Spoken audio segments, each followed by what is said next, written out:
all the worries of your families should be brought to mother. Simple thing like pregnancy or sneezing, very simple things which are so natural, are brought into your attention. So when you have them in your attention, I say, all right, go ahead with it. Try to solve it if possible. But if you do not have them in your attention, they are in my attention. You leave them in my attention, I'll manage that. You should have only one intense desire within yourself. Have I become the spirit? Have I achieved my ultimate? Have I risen above the worldly desires? Purified. Once you start purifying, whatever falls off, I look after that. This is just an assurance, but not a guarantee. If it deserves my attention, I will definitely look after it. You have to value your attention as I value my attention.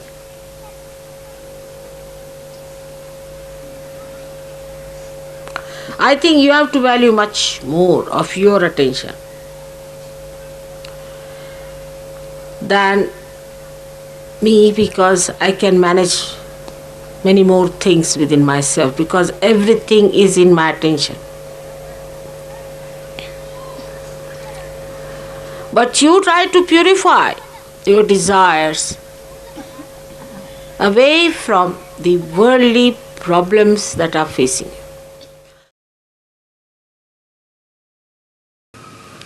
Now, how do you practice this detachment? Because we get attached to something, of course through our brain, but through our attention. So we try to do what we call Chitta Nirodha, is to control your attention. Where is it going? In the practice of Sahaja Yoga, if you have to rise higher, you have to improve your own instrument and not the instrument of others. This is one thing one should know, for definite. Now you just watch your attention, where is it going? Watch yourself. As soon as you start watching yourself, your attention, you will become more identified with your spirit. Because if you have to watch your attention, you have to be your spirit. Otherwise, how will you watch it? So now see, where is your attention going? First, the attachment is in all gross ways to your body. So what you can do is, at least to watch your attention, you can do that. You can watch your attention very clearly by seeing where your attention is going. And then controlling your attention also you can do. Very simple. To control your attention, you have to just remove your attention from this to that. Try to change your priorities. All this has to be done now, after realization, a complete detachment. So, where is your attention is, you see. That your human attention is hopelessly bad. Very entangled nonsense it is. We did this because of this. There's an explanation.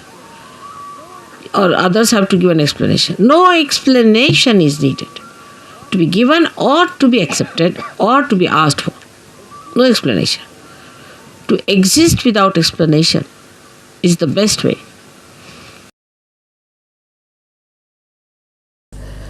First is to find out about yourself. Where does your attention go? what makes you feel like looking after or concern or attention. You see, the attention comes from various problems and could be your upbringing where you are not controlled.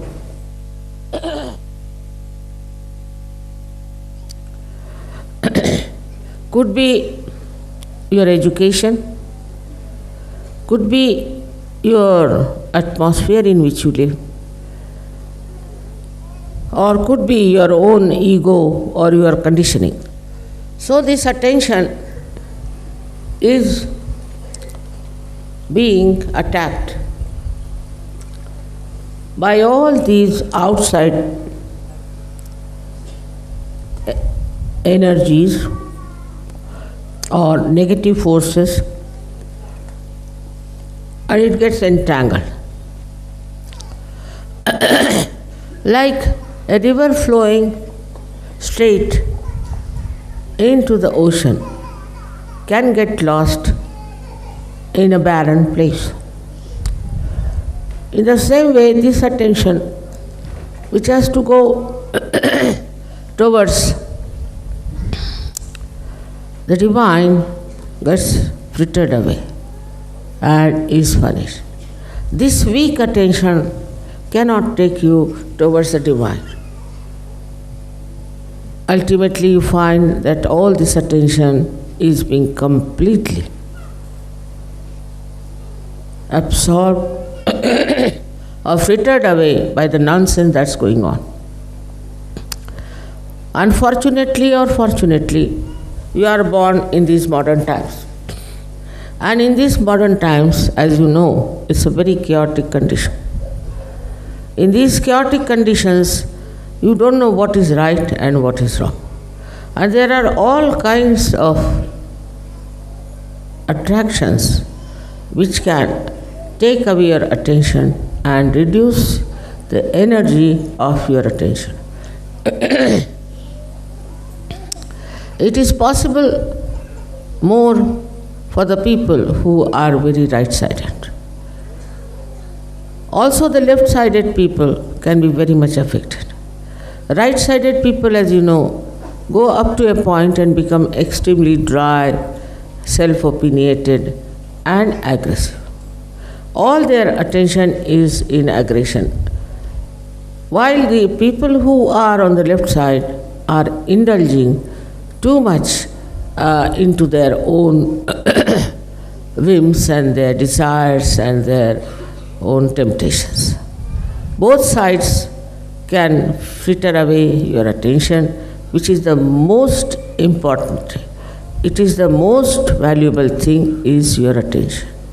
But the attention cannot be controlled by a person who doesn't have a weak mind or a weak heart.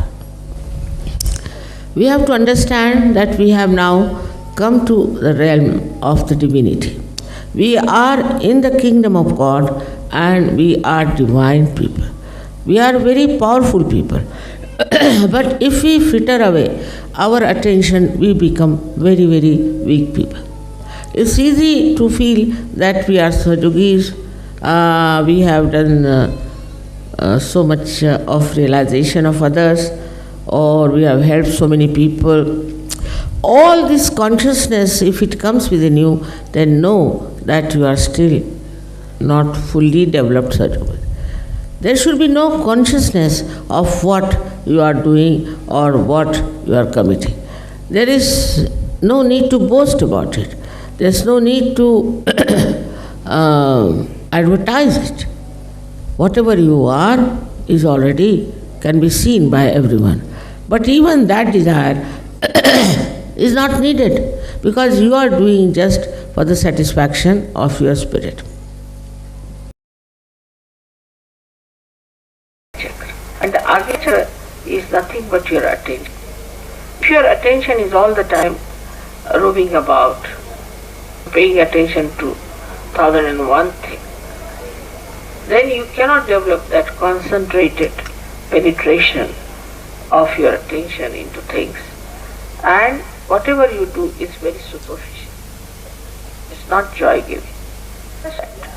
That depth can only be possible if your attention is on the spirit and not on frivolous things. Because of that, you'll become thoughtlessly aware when you'll be enjoying. And that whatever you do will be very genuine. It will not have any artificial appearance. And now, inside your appearance is not food, is not other useless things, but what is the most important is to control your attention. Where does it go? Does it go to your worries, to your troubles, to your past, to this, to others? Or does it go to your spirit? This is important to see that your attention is on your spirit. If your attention is on your spirit, then you develop that depth, that genuineness in your relationships. So one has to do introspection. And that introspection is the one in which you watch yourself. Not condemn, but watch. Just watch. What am I doing? And this is such a precious time, such an important time to know your worth and to know your value. That you should not waste any time any longer into anything else, but try to touch your depths through introspection. Why am I doing this? What is my life worth? I am a Sahajogi, and why should? And now you have to become absolutely thoughtless after this puja. If that happens, I think we have achieved a lot. That's the biggest blessing that Christ has given you, which you should really enjoy. Then only this Akash Tattva in you will work. And how it works? Through your attention. It works with me, as you know. With my attention I work out many things. How? Just my attention has become thoughtless. Just thoughtless. It goes wherever it goes, it works. But if you put your attention for thought all the time, for thinking, then it doesn't do the work that it is supposed to do. Attention works marvelously if you are thoughtless, otherwise it doesn't. So it has to rise from your own self, then from others, to the higher level of humanity, where you are in communication with the sky, which we can call it as the Tanmatra, or the essential or the essence of ether. With ether, you can have television, you can have telephone. It's a miracle otherwise. But with this Tanmatra, sitting down here, you can do the job. It works. Just attention works. I know that. But lastly, we get this thoughtless awareness by which our attention is absolutely free to do some special work. But if you are all the time thinking, then poor this attention is so busy, so very busy. You don't have to ask me then, Mother, please pay attention. You can pay attention and you can work it out.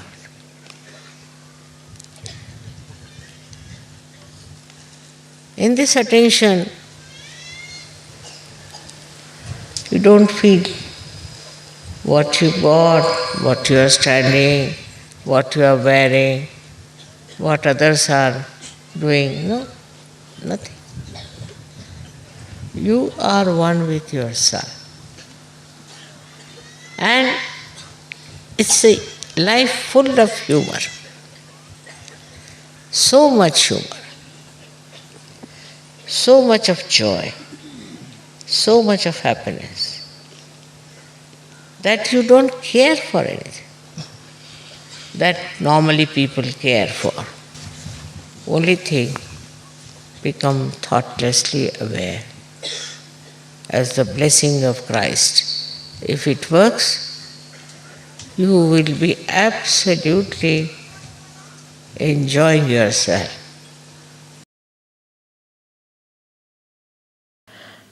Where is your attention is the point.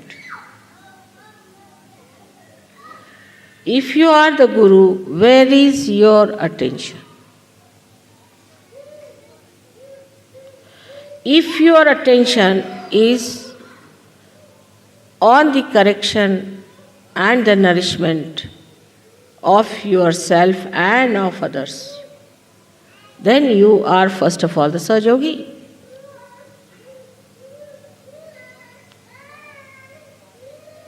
And once you rise above the gravitational force of materialism, then you could be called as the Guru.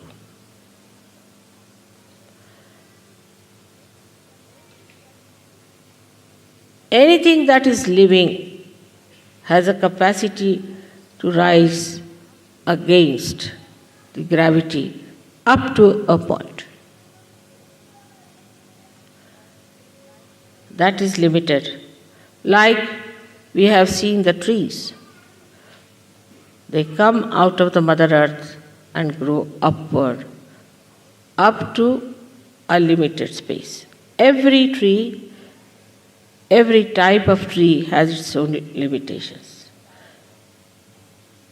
Cedar will be cedar, and rose will be a rose.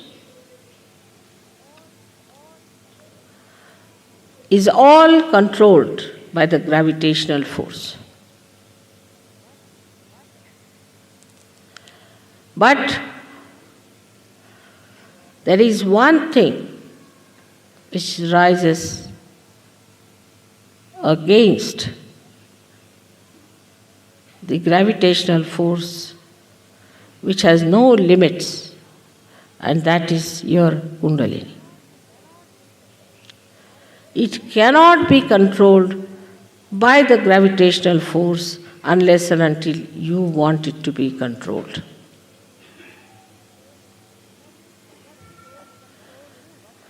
Nothing can control it but you and yourself can control it.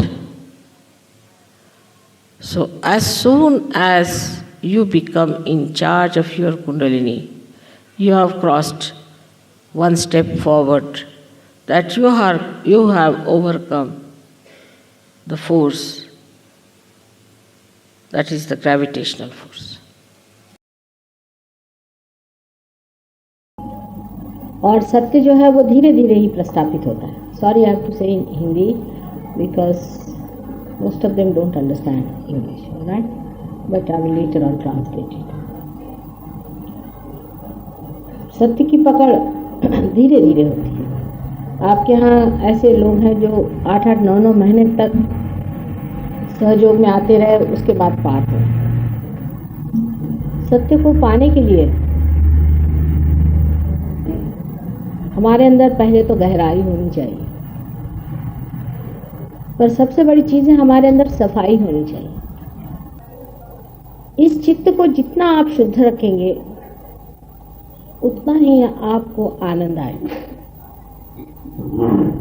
आप चित्त की शुद्धता रखते वक्त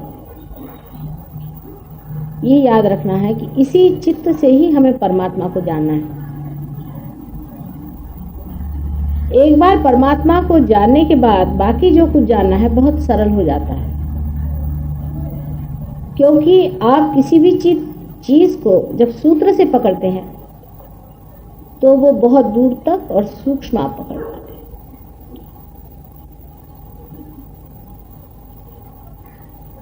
इसलिए हमेशा अपने चित्त की ओर ध्यान रखें कि अपना चित्त कहाँ जाता है। जितना चित्त समाहित हो जाए, समर्पित हो जाए, उतना ही वो चित्त शुद्ध होते जाता है। One of the reasons for Nirvichara is that, but also Nirvichara is a way to express the blessings of your mother. When she wants to bless you, see, you wrote the letter, she was happy. Just to bless you, you became Nirvichara. You see, it's the blessing. That's how that's the grace, you see, that comes to you from your mother, that you become Nirvichara. That's one has to remember. If you do the things that I tell you, I feel I bless you very much, because they are for your good, for your kalyana, for your mangal. And that's why you are blessed. And that blessing you feel as Nirvichara. Because I am Nirvichara myself.